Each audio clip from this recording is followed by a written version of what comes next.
Texas versus James Madrone. Do I have parties announced on the record for the state? Brian Grimmer for the state of Texas. For the defense? Ronald Gavin. Did you understand you're charged with failing to stop and render aid, serious bodily injury? That's a third-degree felony. The range of punishment is anywhere from 2 to 10 years in prison and up to a $10,000 fine. Did you understand? Yes, Your Honor. Buckle up, because this courtroom showdown is about to get intense. Texas versus James Maiden, where a hit and run with serious bodily injury has landed this young man in front of a no-nonsense judge. But here's the kicker. His defense, let's just say it's questionable at best. Will he talk his way out of this? Or will his past come back to haunt him? Stick around, because this case is filled with shocking twists, emotional testimony, and a judge who isn't holding back. Let's dive in. I'm not sure, Your Honor. I've never been there in my life. Are you still driving the vehicle? No. How old are you? 21. If you drug tested today, what are the results going to be? Before you answer no, that you are going to be drug tested today.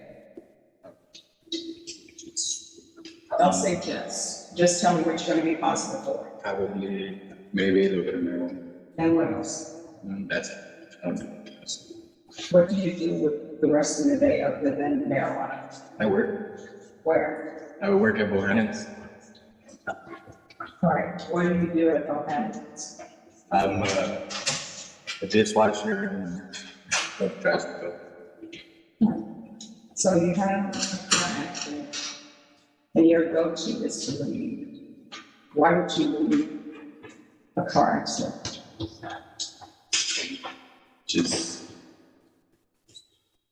everybody had left, and I just left myself.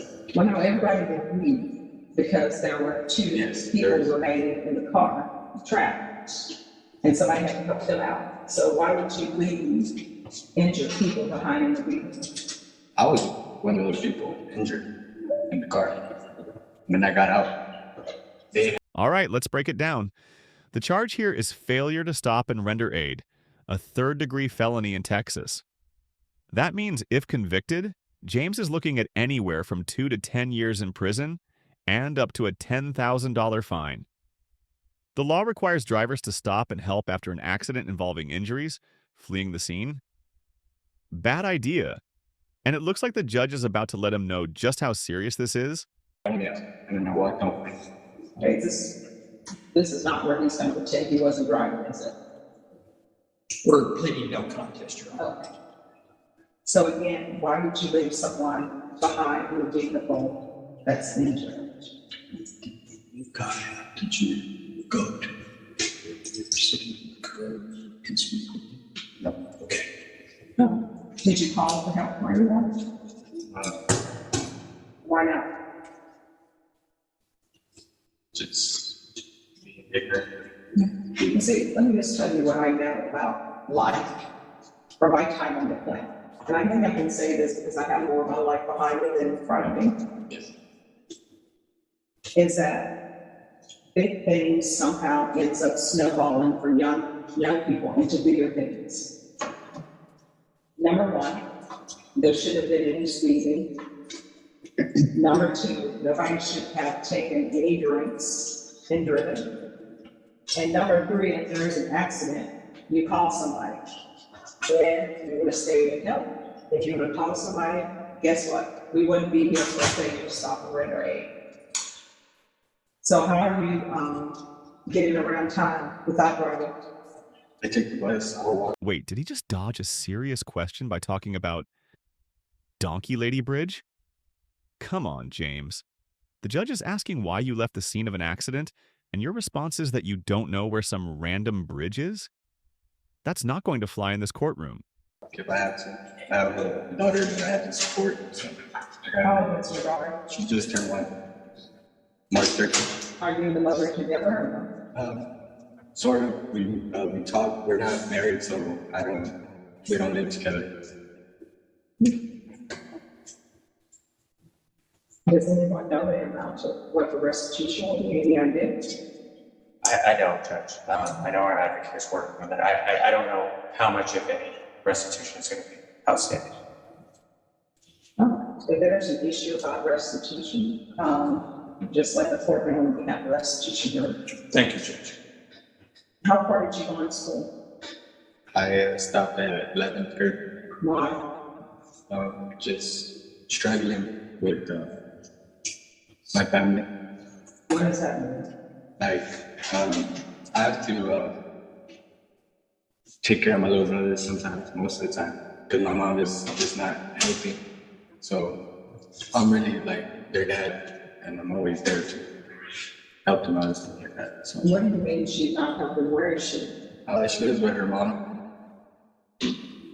Yeah, she lives with my grandmother. And so how old is your little brother? My little brother is 13. So where is your little brother living? He lives with me with my uncle. So was child protective services involved? Yeah, they're Here's a question for you guys. If you were in an accident and people were trapped inside the car, what would you do? Call 911? Try to help? Walk home like nothing happened? Drop your thoughts in the comments below because I'm struggling to see how walking away was his best option. talking to my mother right now. So there's a case, I think, that's open with my mother. So what are you planning on doing for the rest of your life? Are you going to be working at Bohan's or are you doing something else? So now, I was gonna work at Bohan's for a little bit until I get my own apartment, and then get my GED and eventually try to join into the military with my friend. Well, I always tell people, you can't keep saying you're gonna, because your gonna is going to wake up and 5 years of your life will have passed you by. You understand? Cats 1 and 2, was there some sort of theft involved? Is there a reason for cats 1 and 2? Because it was, yes, he was a burglary habitation, Judge. All right, so here's the thing about burglary habitations, right? I haven't been presented with any evidence, so I don't know what it says. But what I do know is that entering people's homes without their permission, it's going to end up resulting in one of two things for you. One, it's going to end up being a prison trip. And burglary habitations range of punishments 2 to 20 years. Or either you're going to break into somebody's home and you're going to be shocked to find that they are at their home, and you may end up being shot or killed. And you know what people are going to say? It was justified. You're in somebody's home, you're not supposed to be. So I'm going to put down cats 1 and 2, but I can give you cats 1 and 2 course in 2 minutes. Don't take what does not belong to you, which people should learn in preschool. And when you go to someone's home, only go if you're invited, and then when they ask you to leave. Life is so simple, people make it so much difficult than it has to be. So cats 1 and 2. Now, let's talk probation. James was already on deferred adjudication, basically a second chance to avoid prison if he followed the rules. But here's where it goes downhill. He missed multiple check-ins, skipped drug tests, and ignored court-ordered programs. The court is about to decide whether he's earned himself a one-way ticket to prison. And honestly, it's not looking good for him. And the MRT, which is supposed to teach you right from wrong, which again, you should learn that in preschool, right? And everybody would treat others the way they would like to be treated. You would need the MRT course. So remember that as you're taking that course. I'm going to want them tested for levels. And those levels need to start going down. Do you understand? Yes, Your Honor. Okay. There should be regular Zoom recording. Mr. Madron can hear you. Mr. Madron, Ms. Peters has the words to say to you. I require that everyone treat everyone with respect, so just listen and internalize what you say. You may proceed.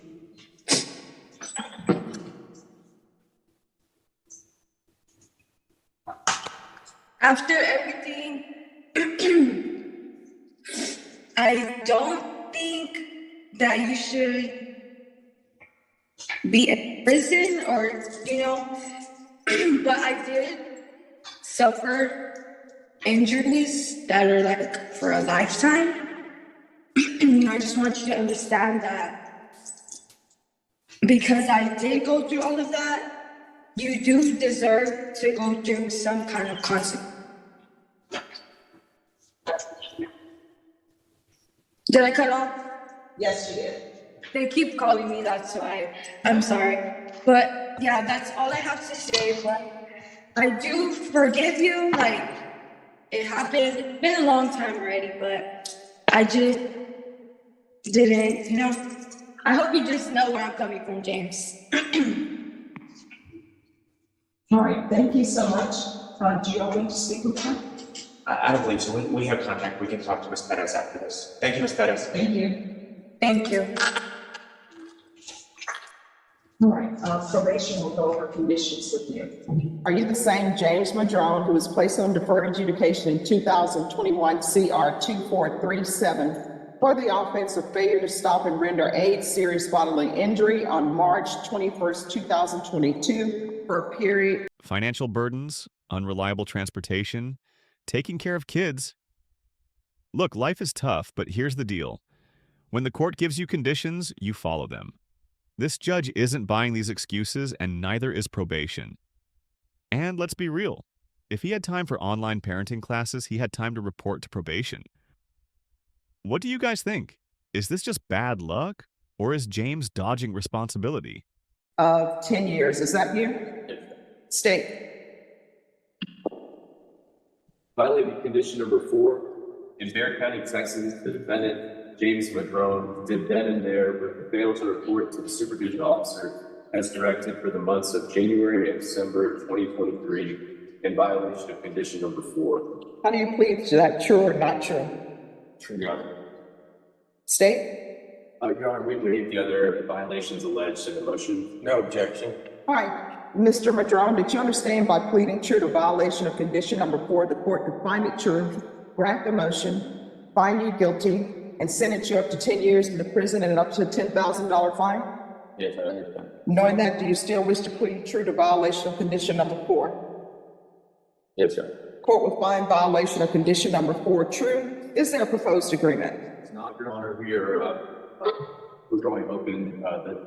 We are asking for the 10 years, Your Honor. I actually think the best might be for All right, defense, what are you requesting? Judge, we're requesting that it be placed on probation, that it be given weekly UAs and intense supervision. Basically, Judge, this was a lot dealing with financial issues. He has 2 small children that he was responsible for, living with his grandmother at the time. He's now presently employed. I believe he has the resources now to continue taking drug testing and support his children. So I think basically going to be doing weekly UAs and ISF, and put him back, not ISF, but intense supervision, that he's able to complete the probation successfully. You have anything to add, James? Yes, Your Honor. All right, you want to raise your right hand? Do you solemnly swear and affirm the testimony you give will be the truth and nothing but the truth, so help you God? All right, you can lower your hand, state your name for the record. James Madrone.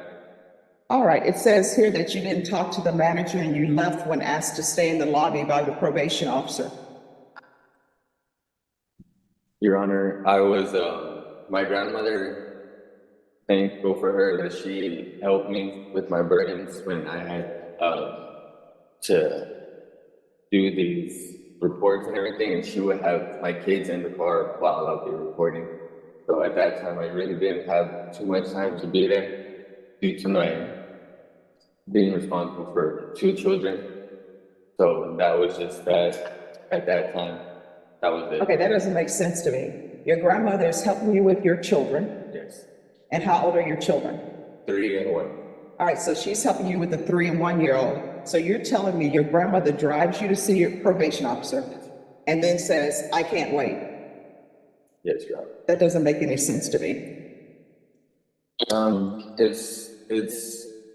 It's just like I have a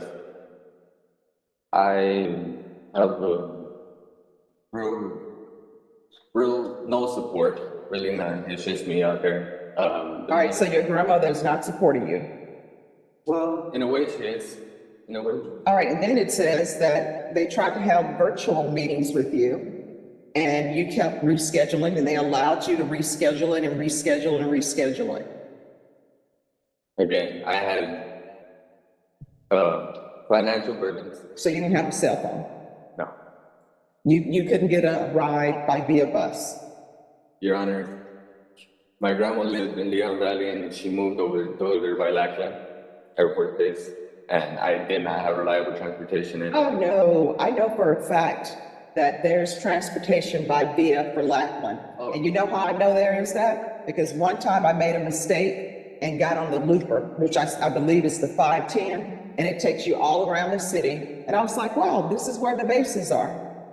Yes, but where I had to report was over there by 1604 in Bandera, which, Via. yes, Your Honor. And they canceled that bus route.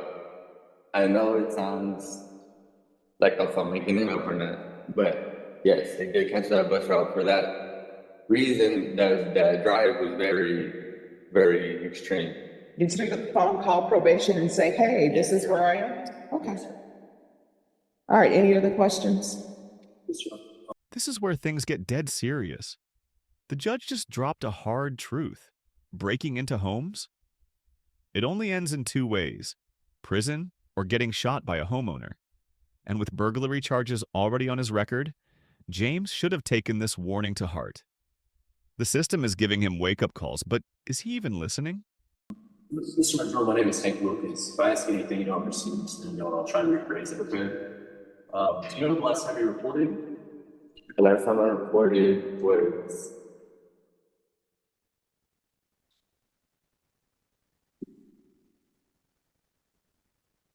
This year? yes. It was this year? So, would you recently promise learn probation thinks the last time you reported is November?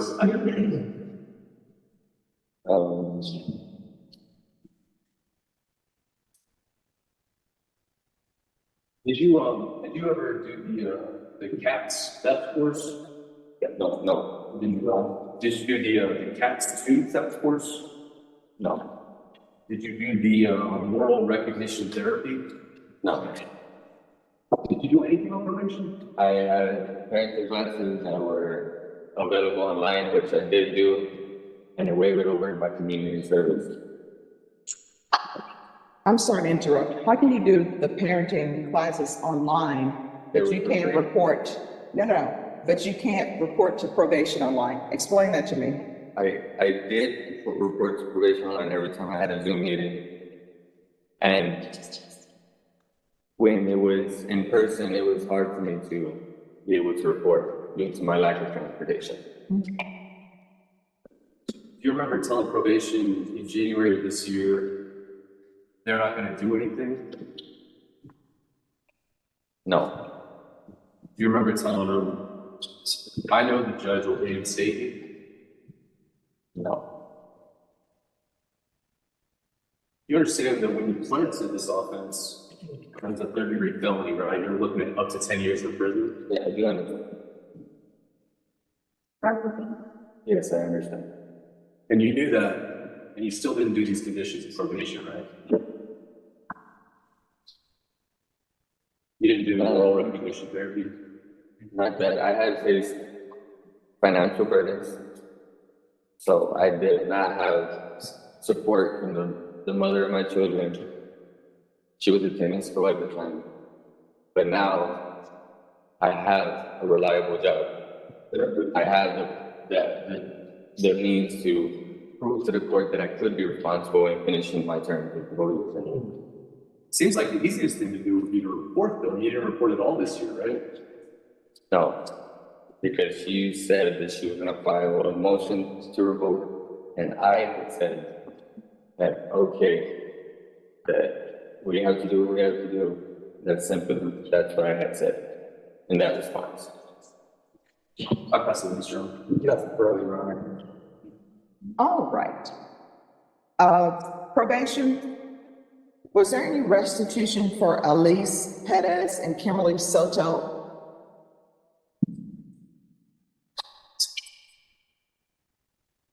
And there you have it. 8 years in prison. The judge made it crystal clear skipping probation, ignoring the law, and making excuses won't cut it. James had chances, but he threw them away. Now, what do you think? Did the court make the right call? Should he have gotten another chance? Or was this inevitable? Let us know in the comments. And if you love courtroom breakdowns like this, don't forget to like, share, and subscribe. We've got more jaw-dropping cases coming your way.